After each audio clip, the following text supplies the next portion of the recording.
In the closing stages of World War II in Europe, this photograph was taken showing victorious Soviet troops flying the red banner over the ruins of Nazi Berlin. Today it's an image famous worldwide, but not one without controversy. Most famously, this small but important detail has caught the eye of many observers. But what's the real story behind this famous scene? First of all, where exactly was that photograph taken?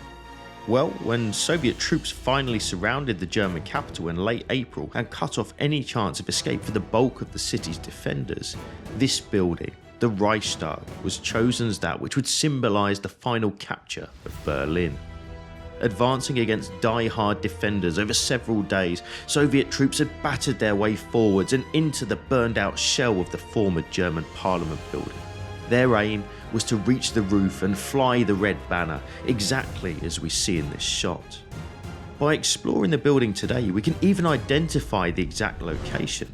The key is here, the statues found around the base of the 4 corner towers on the building's roof. Each one is slightly different, and so, by exploring those towers and zooming in a little closer, we can identify the actual spot. In the background of the original image can be seen the ruins of the city and a street below with armoured vehicles on it. That eliminates the possibility of the image being taken from these sides, which overlook the Tiergarten Park and the Spree River. In fact, given the angle of the shot, it can only have been taken from this exact location. Here we see the corner tower, still with the same statues and a line of smaller decorative projections, one of which the banner carrier is balanced on, still exactly as they were in 1945. In the background are the same line of buildings and the road which we see in the photo. Slightly obscured by smoke in the shot is the damaged but still standing Brandenburg Gate, which stood on the main Unter den Linden road travelling from west to east through the heart of the city.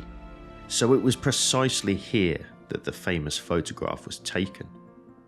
But why was the red banner reaching the roof so important?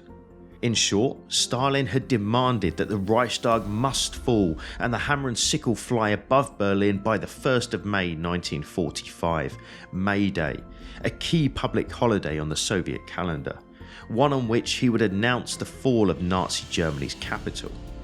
As a result, there had been a mad rush on the 30th of April to fight to the roof of the building. What made things worse is that earlier that day, in error as it happens, Soviet General Vasily Shatilov had reported that a red banner had been seen flying from the building and that the feat had been achieved. This had been transmitted along the chain of command via Marshal Zhukov until eventually it landed on Stalin's desk. Now though, when it became clear that that had not happened, those responsible for spreading the news, quite fairly in all likelihood, feared for their future health. And so, renewed and increasingly desperate Soviet efforts were made to force their way into the still enemy-occupied building and reach the roof.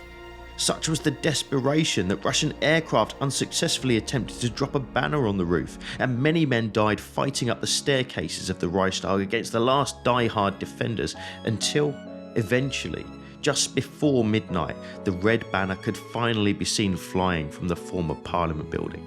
Kind of. So does this image actually capture that moment? Well, no. The photograph was in fact taken by Soviet photographer Yevgeny Khalday on the 2nd of May 1945, around 30 hours after the original event. A key to this can be found in the Soviet armoured vehicles at the bottom of the building, in an area which on the 30th of April had still been part of the last small German defensive pocket in the city. In fact, when those first banners, and there was at least 3 of them, were placed on the building, none of them on the roof incidentally, there was still fighting going on in the upper stories of the building, and there would be for another 24 hours. Khalday later stated when finally the last enemy had been silenced in the Reichstag, he had entered the building, early on the 2nd of May, taking with him 2 Soviet sergeants who he found outside and headed for the roof, along with a specially created banner with a larger than usual hammer and sickle to snap this iconic image.